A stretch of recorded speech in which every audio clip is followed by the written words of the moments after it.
I found the second phone tucked inside a pair of heavy winter socks in my mother-in-law's guest bedroom. It didn't vibrate. It didn't chime.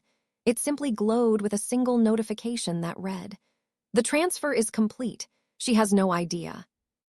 I stood there in the quiet of Mirabelle's house, the scent of lavender sachets and old wood pressing in on me, holding the proof that my marriage wasn't just failing. It was being dismantled from the inside. My husband, Soren, was downstairs, laughing at something his mother said. The sound of his genuine, carefree mirth drifted up the floorboards, making the device in my hand feel like a live wire. We had moved into Mirabelle's sprawling, drafty Victorian 3 months ago. It was supposed to be temporary, a soft landing after Soren's firm downsized and we lost our apartment in the city. He had looked at me with those soft, desperate eyes and promised it was just until the spring. I had packed our lives into cardboard boxes, leaving behind my career leads and my support system, all to ensure he didn't feel like a failure. But as I stared at the screen, the cold reality settled into my marrow. The downsizing was a lie. The financial struggle was a theater production. I sat on the edge of the guest bed, the springs letting out a slow, metallic groan. I remembered the way Soren had looked at me 2 weeks ago when I asked why our joint savings account was empty. He'd taken my hands, his palms warm and steady, and told me that the bank had flagged a discrepancy, that it was all frozen in probate due to a clerical error.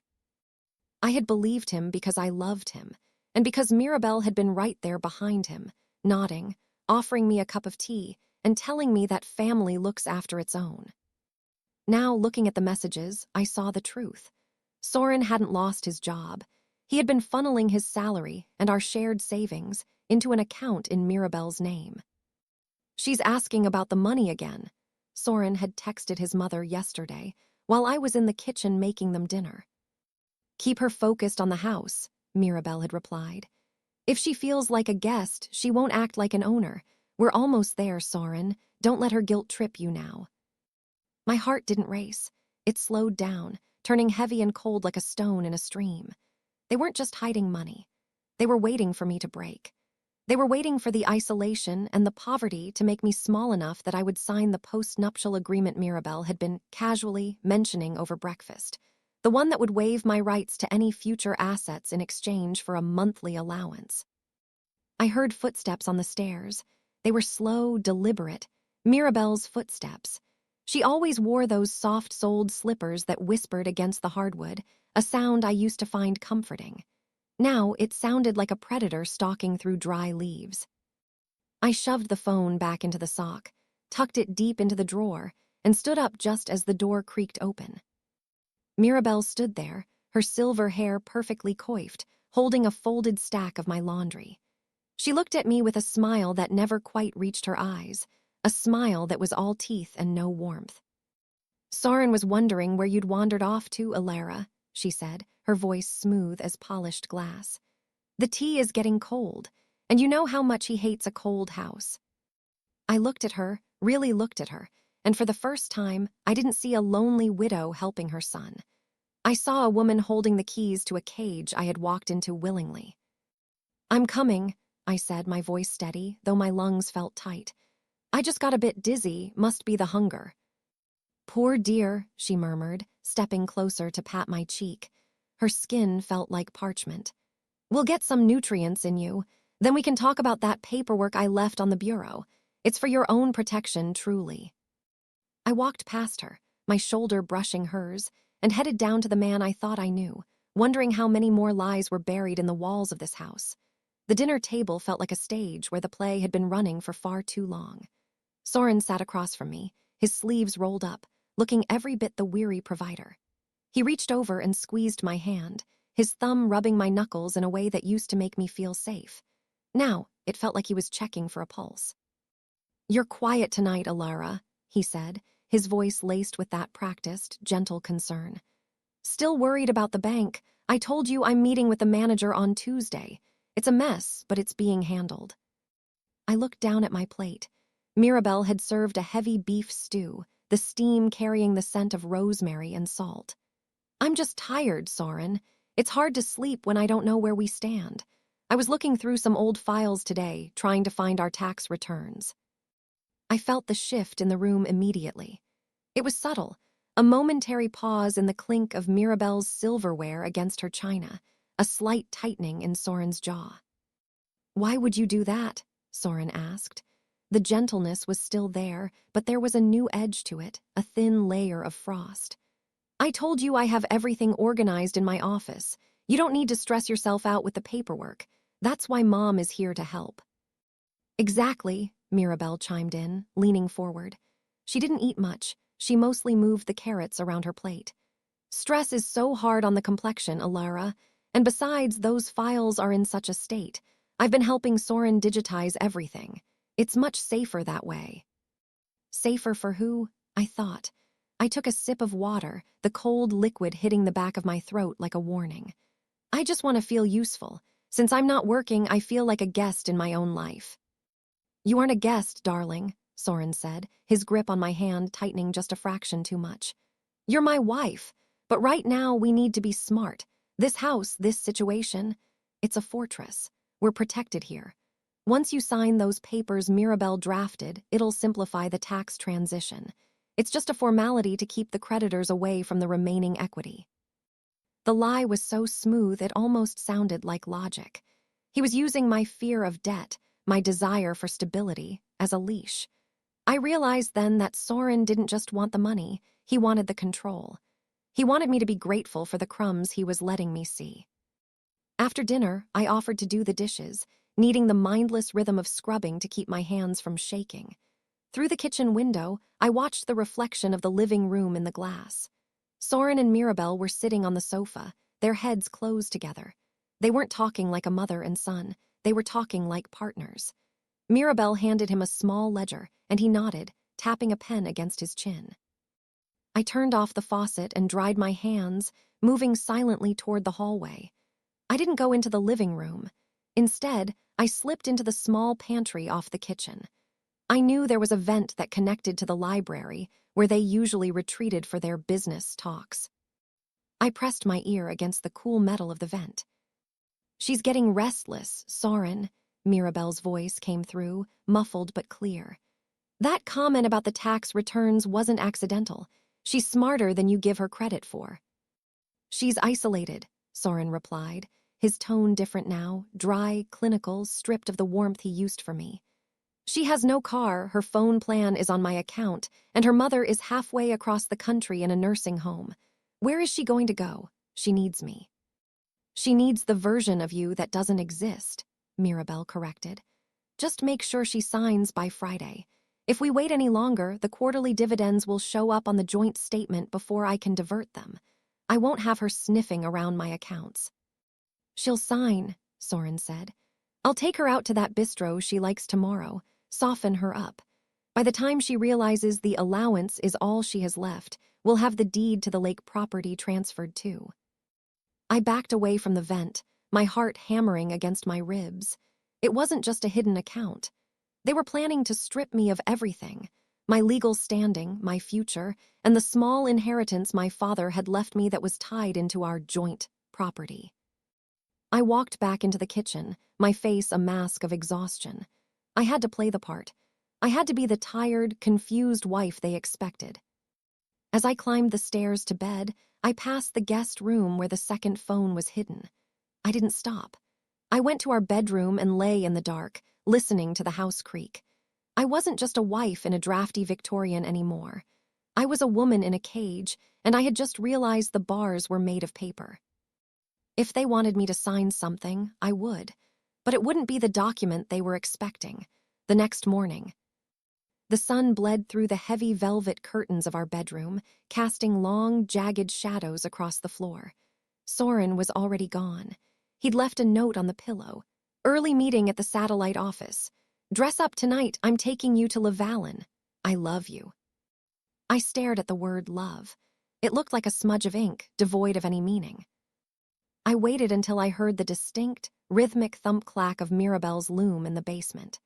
She spent hours down there, weaving intricate, expensive rugs that she sold to high-end boutiques.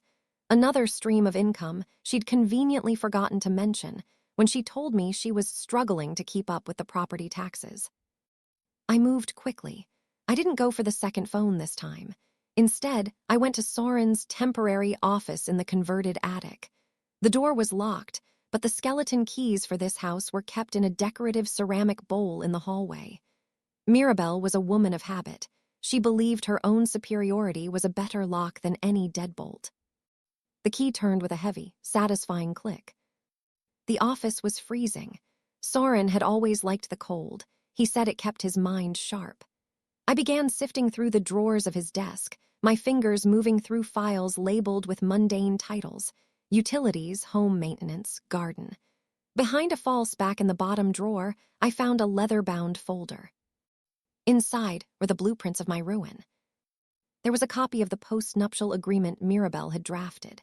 I scanned the legalese. It wasn't just a waiver of assets. It contained a lifestyle clause.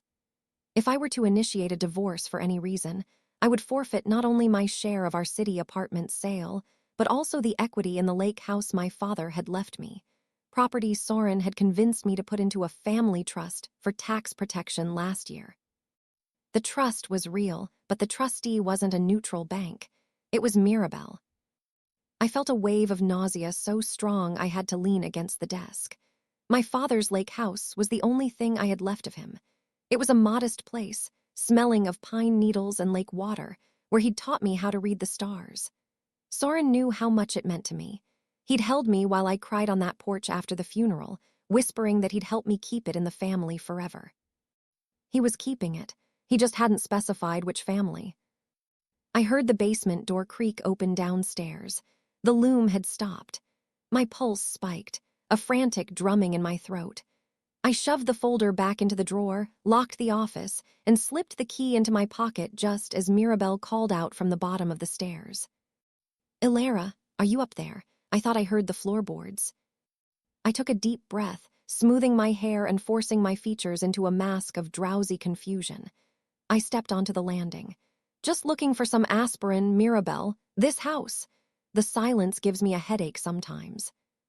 She was standing at the foot of the stairs, looking up at me. She held a shuttle from her loom, the sharp wooden point directed upward. Her eyes were narrowed, scanning my face for a flicker of betrayal. "The silence is a gift," she said softly. "It's when we can finally hear ourselves think. You look pale. Perhaps you should rest before your big date tonight. Soren is so excited to treat you." "I'll do that," I said, my voice barely a whisper. I went back into my room and shut the door. I didn't rest. I sat at my vanity and looked at my reflection. For months, I had been shrinking, becoming the ghost they wanted me to be. I had let them take my confidence, my career, and my money, thinking I was being a supportive wife.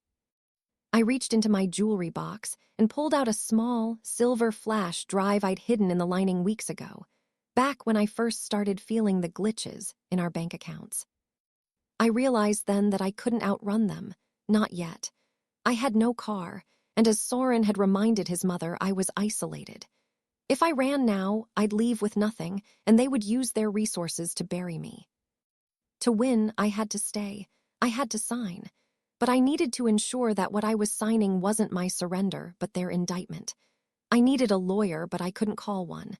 I needed a way to move money, but I had no access. Then I remembered the one person Soren and Mirabelle had spent years making me stay away from, my sister, Julian.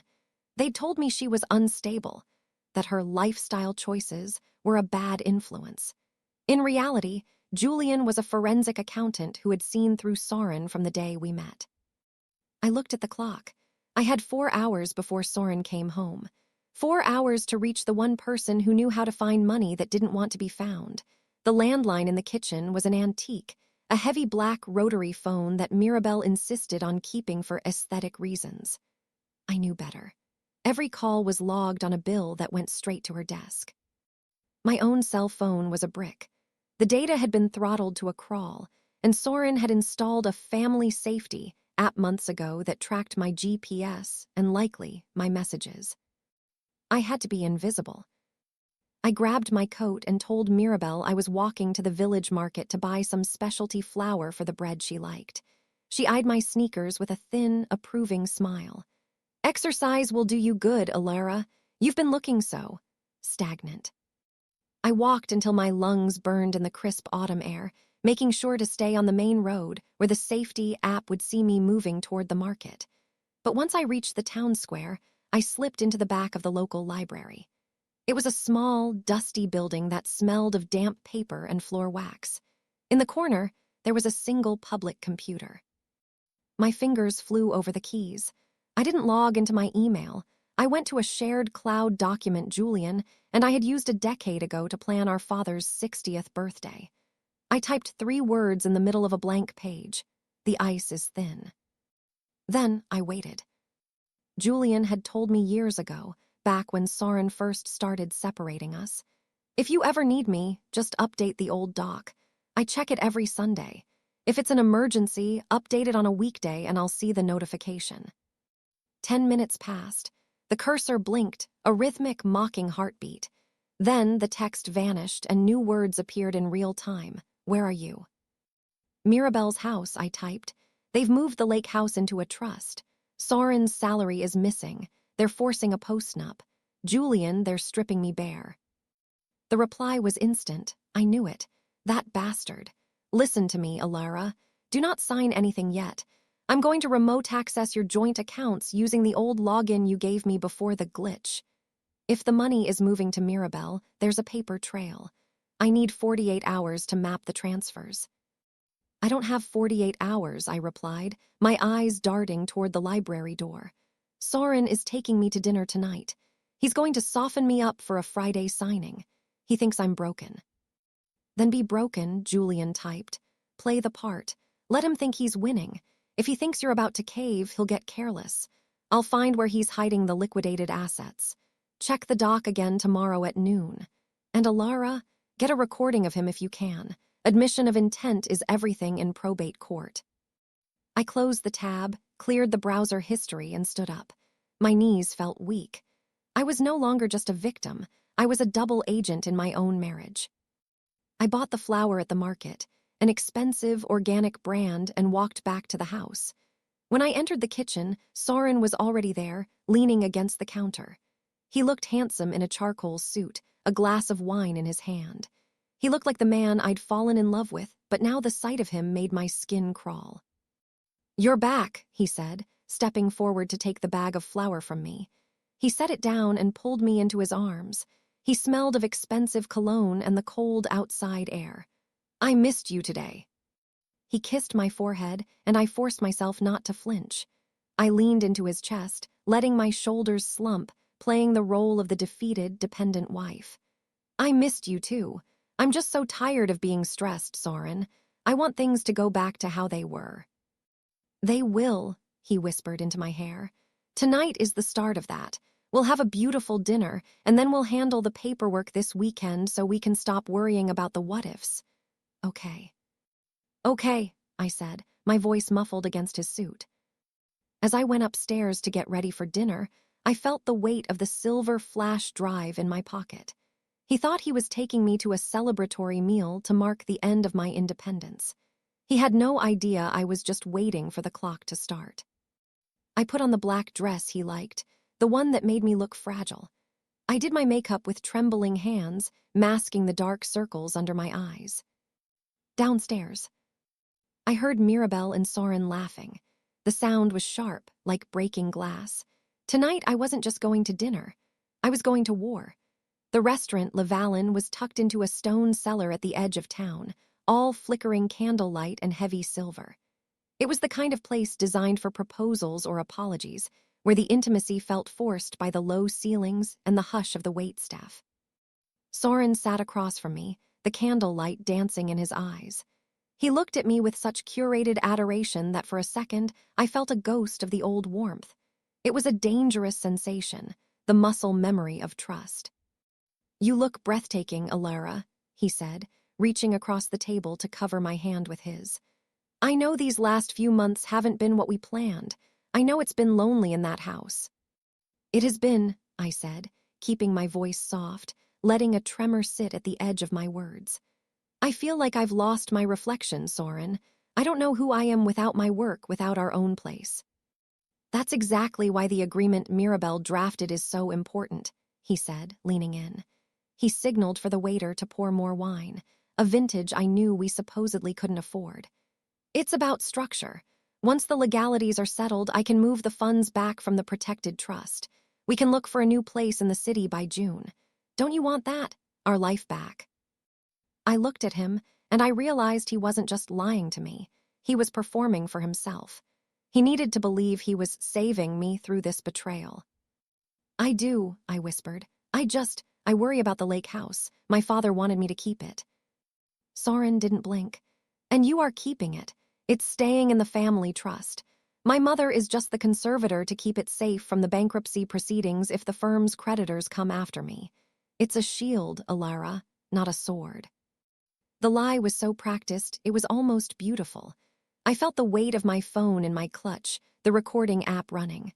I had started it the moment we sat down. So, I said, tilting my head, once I sign the post-nup on Friday, the house is safe. You promise me it will always be mine. I promise, he said, his voice dropping to a soulful register. Everything I do for us. I just need you to trust me one last time. Can you do that for me? I looked down at my wine. The reflection of the candle flame looked like a small, trapped soul. I'll sign it, Soren. I can't keep fighting. I just want peace. The relief that washed over his face was almost insulting. He let out a long breath, his shoulders dropping. He signaled for the check, his mood shifting instantly from somber to celebratory. He was so convinced of his victory that he didn't notice the way I gripped my napkin until my knuckles were white. When we returned to the house, the porch light was off. Mirabelle was waiting in the foyer, silhouetted by the dim light of a single lamp. She looked like a shadow carved into the doorway. How was dinner? She asked, her eyes darting between us. Wonderful, Soren said, beaming. He walked over and kissed her cheek, a gesture of triumph. Alara and I have come to an understanding. We're ready for Friday. Mirabelle's gaze shifted to me. She walked over, her silk robe whispering against the floorboards. She reached out and tucked a loose strand of hair behind my ear. Her fingers were ice cold. I'm so glad, Alara, she murmured. It's so much easier when you stop fighting the current. You'll see. We're going to take such good care of you. I smiled back, a hollow porcelain expression. I'm sure you will, Mirabelle. I went upstairs, but I didn't go to sleep. I waited until I heard the low murmur of their voices in the kitchen, followed eventually by the heavy silence of the house settling.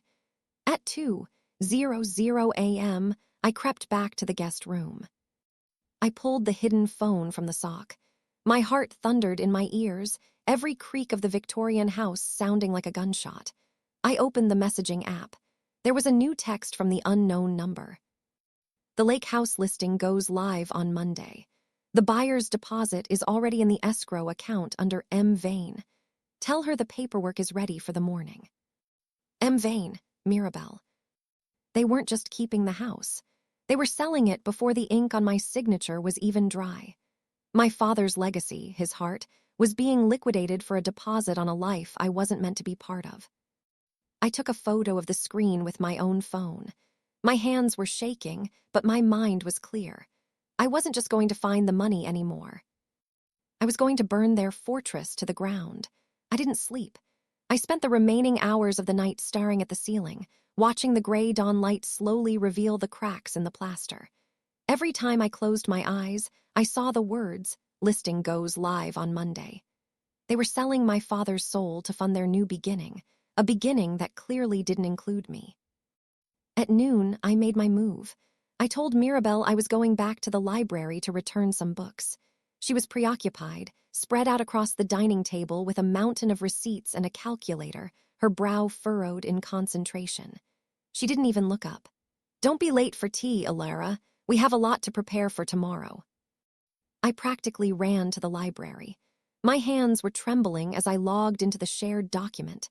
The cursor was already moving. Alara, I found it. Julian had written. It's worse than we thought. Soren didn't just move your savings. He's been systematically emptying your 401k through a power of attorney he had you sign 3 years ago, the one you thought was just for the apartment insurance. He's funneled over $200,000 into a shell company called Vain Heritage. I felt a cold sweat break out on my neck. Vain Heritage, I typed. That's Mirabelle's maiden name. Exactly, Julian replied. But here, the mistake they made. Mirabelle is greedy. She's been using that same shell company to pay the property taxes on her own house and her personal credit card bills. She's commingling the stolen funds with her personal expenses. In the eyes of the law, that's not asset protection. That's embezzlement and fraud. I stared at the screen, a jagged hope beginning to pierce through the dread. Can we prove it? I have the bank statements, the transfer IDs, and the tax filings, Julian typed. But Alara, the lake house is the biggest piece. If she sells that house while she's the trustee and the proceeds go into Vain Heritage instead of a protected account for you, she's committing a felony. You need to let her think the sale is going through. If you stop her now, they'll just hide the money better. We need them to commit to the crime. My heart hammered. They want me to sign the postnup tomorrow morning. What do I do?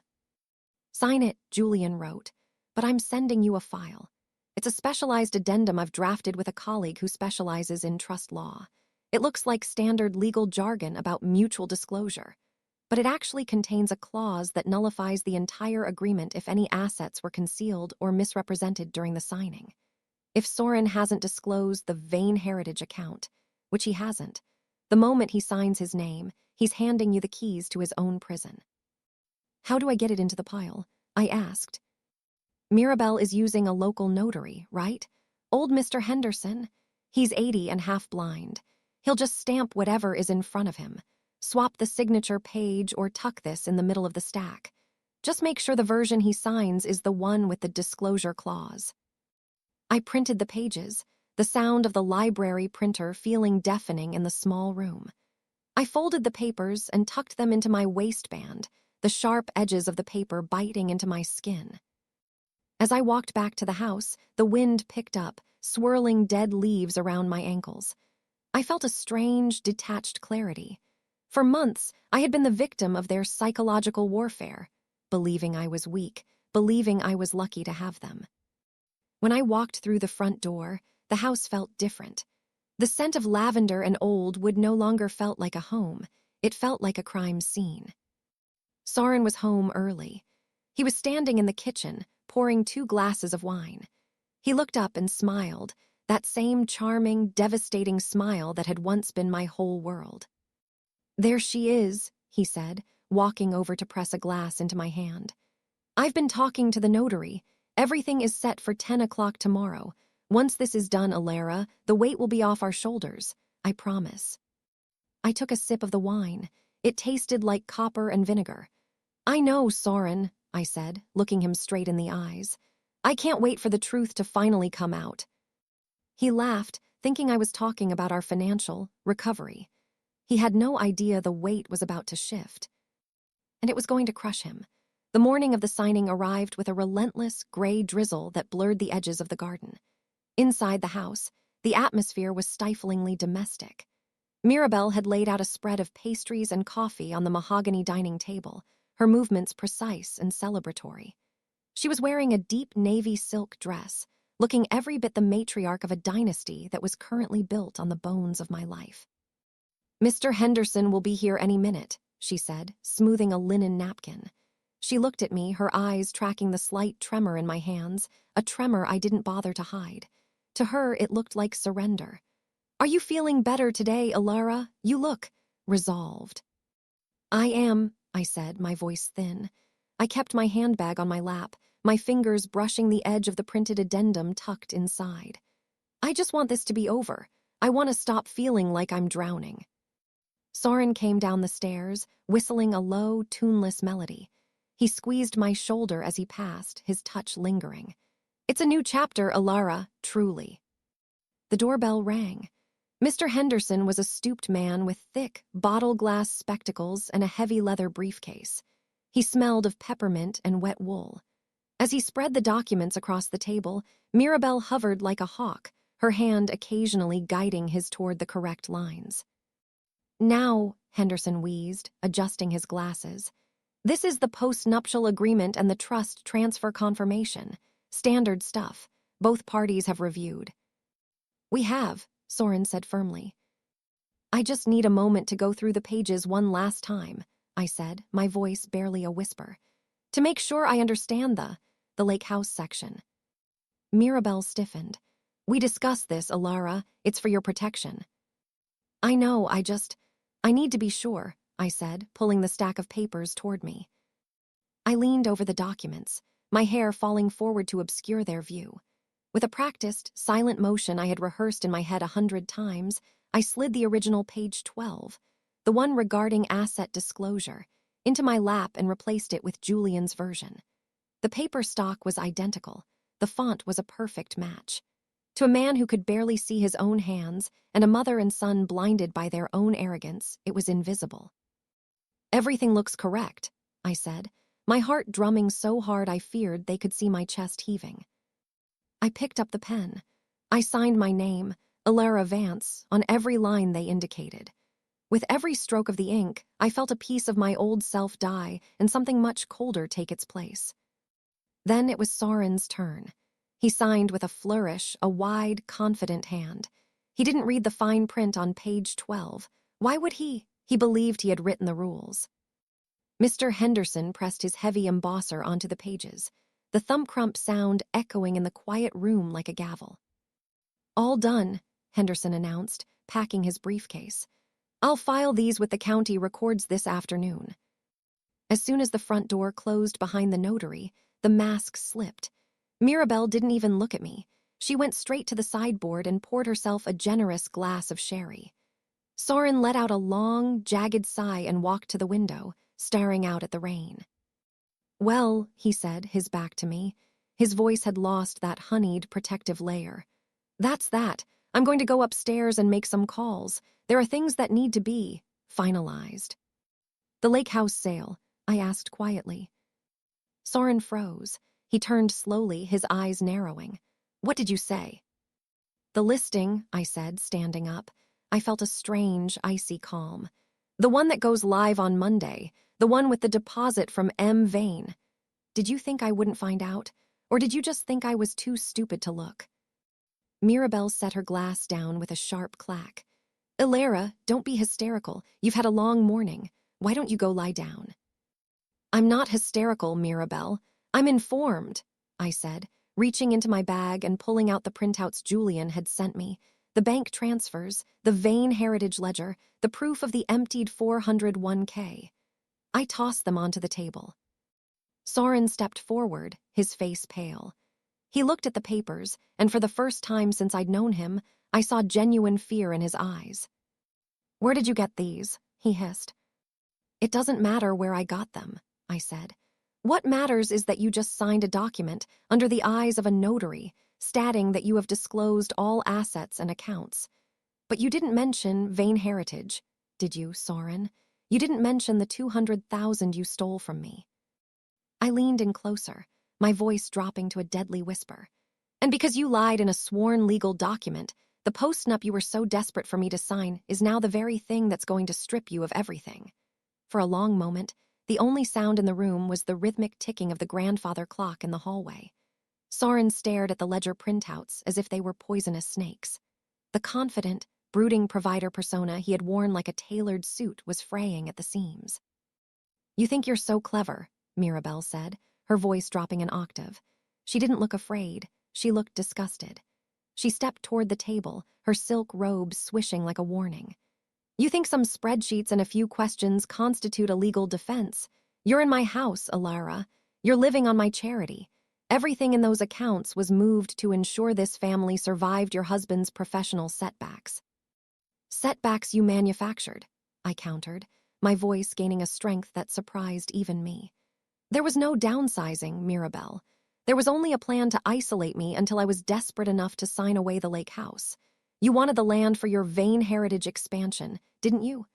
The boutique hotel project you've been pitching to investors behind Soren's back. Soren's head snapped toward his mother. A flicker of doubt, the first crack in their alliance, passed over his face. Mom, what is she talking about? The hotel project? Mirabelle's eyes flashed with a momentary panic before she smoothed it over. It's a contingency, Soren. For our future. For your future, I corrected. I turned to Soren, seeing the man who had traded his soul for a mother's approval. She's not saving you, Soren. She's using you as a courier. You're the one who signed the transfer papers. You're the one whose name is on the fraudulent 401k withdrawals. If this goes to court, Mirabelle will claim she was just a passive recipient of your generosity. She'll leave you holding the bag while she sips sherry at the lake house. Shut up, Soren shouted, slamming his fist onto the mahogany table. The fine china rattled and a pastry fell to the floor, forgotten. You don't know what you're talking about. The agreement is signed. It's notarized. It's done. Go ahead, I said, sliding the copy of the agreement toward him. Read page 12. Really read it this time. Look for the clause regarding material misrepresentation of marital assets. It's the one that states that any failure to disclose a shell company or diverted income renders the entire waiver of alimony and property rights null and void. In fact, it triggers an automatic penalty clause. Soren grabbed the paper, his eyes darting across the lines. I watched his face turn from white to a sickly, mottled gray. He wasn't a lawyer, but he was a man who understood the language of contracts. He knew he had just walked into a trap. This wasn't in the draft, he whispered, his hands beginning to shake. I made some last-minute edits, I said, a cold smile touching my lips. I thought the document needed more transparency. Mirabelle reached for the paper, but Soren pulled it back. A sudden, sharp resentment flared in his gaze as he looked at her. You told me she was broken, Mom. You told me she wasn't looking at the accounts. You told me to hurry it up before the quarterly statements hit. I was protecting us, Mirabelle hissed, her composure finally breaking. The mask of the elegant matriarch shattered, revealing a frantic, greedy woman underneath. If you hadn't been so sloppy with that second phone, if you hadn't left your socks lying around. My socks, Soren barked a hollow, hysterical laugh. You're blaming me because you couldn't hide a burner phone. I stepped back, watching them turn on each other. It was the quietest kind of warfare, a domestic rot that had finally reached the surface. They were no longer a united front. They were two scavengers fighting over a carcass that had just stood up and walked away. I'm leaving, I said, my voice cutting through their bickering. You aren't going anywhere, Mirabelle said, turning her venom back on me. You have no money, no car. You're staying right here until we fix this. I don't need your car. I said. I looked at the window. A black sedan was pulling into the gravel driveway, the headlights cutting through the rain. Julian was here, and she wasn't alone. Under the terms of the disclosure clause Soren had just signed, I had already electronically filed a petition for an emergency freeze on all Vane Heritage assets the moment Henderson left. The fixing is over, Mirabelle, I said, picking up my handbag. Now we move on to the consequences. The front door opened before I could reach it. Julian stepped into the foyer, her coat slick with rain, followed by a man in a sharp charcoal suit who carried the unmistakable aura of a process server.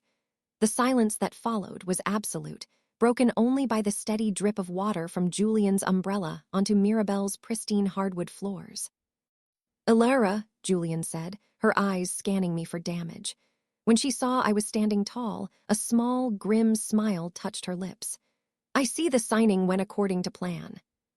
Mirabelle moved with a speed that belied her age, interposing herself between us and the dining room. Who are you? Get out of my house. This is private property. Actually, the man in the suit said, stepping forward and extending a thick envelope, it's a crime scene of sorts. Mrs. Mirabelle Vane, you and your son are being served with a temporary restraining order and a freeze on all assets associated with Vane Heritage and its subsidiaries. This includes the property at 422 Lakeview Lane. Soren stood in the doorway of the dining room, the signed postnup still clutched in his hand like a useless white flag. He looked at Julian, then at me, the realization finally sinking in. He hadn't just lost the money, he had lost the leverage. Elara, wait, he said, his voice cracking. He stepped toward me, reaching out a hand that I didn't take. We can talk about this. We're family. This is just a misunderstanding. I was trying to consolidate everything so we could start over. I did it for us. You did it for a version of us that required me to be a beggar at your table, Soren, I said. You didn't want a wife. You wanted a dependent. I loved you, he shouted, the desperation finally boiling over. You loved the way I looked at you when I still believed in you, I corrected him. There's a difference. Julian stepped forward, her professional mask dropping for a second to reveal the protective older sister I had missed for so long. Save it for the depositions, Soren. I spent the last 6 hours tracing the Vane Heritage wire transfers. You moved $40,000 into a private offshore account just yesterday. That's a violation of the disclosure you signed 2 hours ago. That's perjury on top of the fraud. Mirabelle's face went a strange, ashen color. She turned to Soren, her voice a sharp, jagged whisper.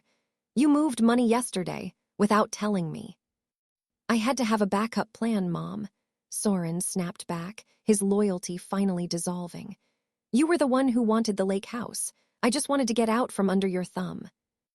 I watched them, the two architects of my misery, as they began to tear each other apart in the middle of the foyer.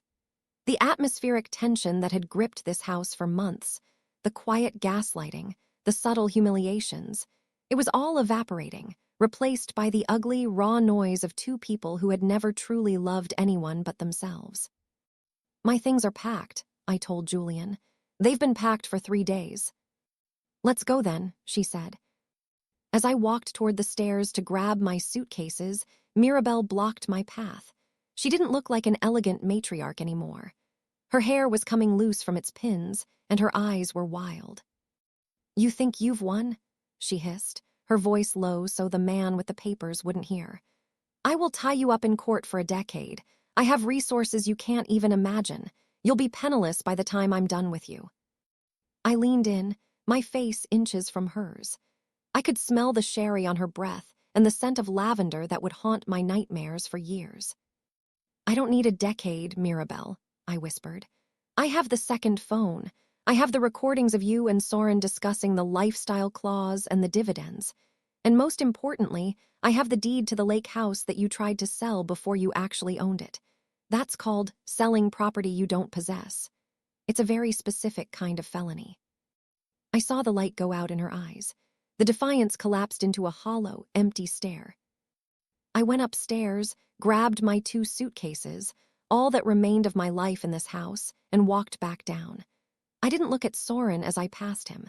I didn't need to see his face to know that he was already becoming a ghost in my memory. As I stepped out onto the porch, the rain felt clean. It felt like a beginning. Where to? Julian asked as she started the car. I looked back at the Victorian house, its windows like dark, unblinking eyes. The lake, I said. I want to see the stars. Drive to the lake house took 4 hours, most of it spent in a silence that wasn't heavy but healing. The rain tapered off into a fine mist, and by the time we turned onto the gravel path lined with ancient, dripping pines, the sky had begun to clear. The smell of the air changed, moving from the stagnant, dusty scent of Mirabelle's secrets to the sharp, cold bite of cedar and fresh water. When I stepped onto the porch of my father's house, I felt a physical shift in my chest. The weight that had been pressing down on my lungs for months finally lifted.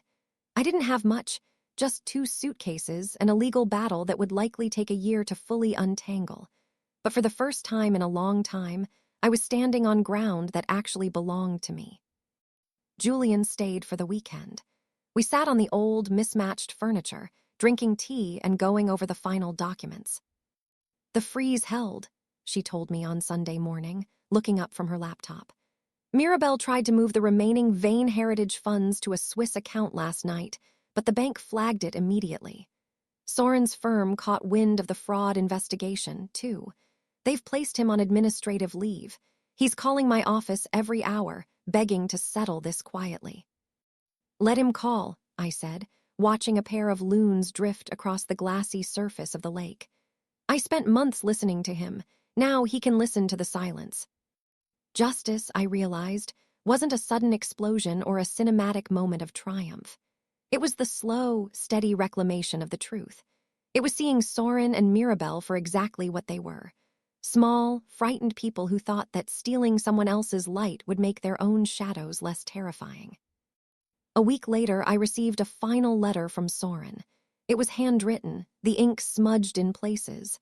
He talked about mistakes, about being pressured by his mother, and about how he still woke up reaching for me in the dark. He asked if I could ever find it in my heart to forgive him, not for his sake, he claimed, but for ours. I didn't cry when I read it. I didn't even feel the surge of anger I expected. I felt a profound, hollow pity. He was still trying to use the language of emotion to bypass the reality of his actions. He was still performing. I walked down to the edge of the dock. The sun was setting, painting the water in bruised purples and burnt oranges. I didn't burn the letter.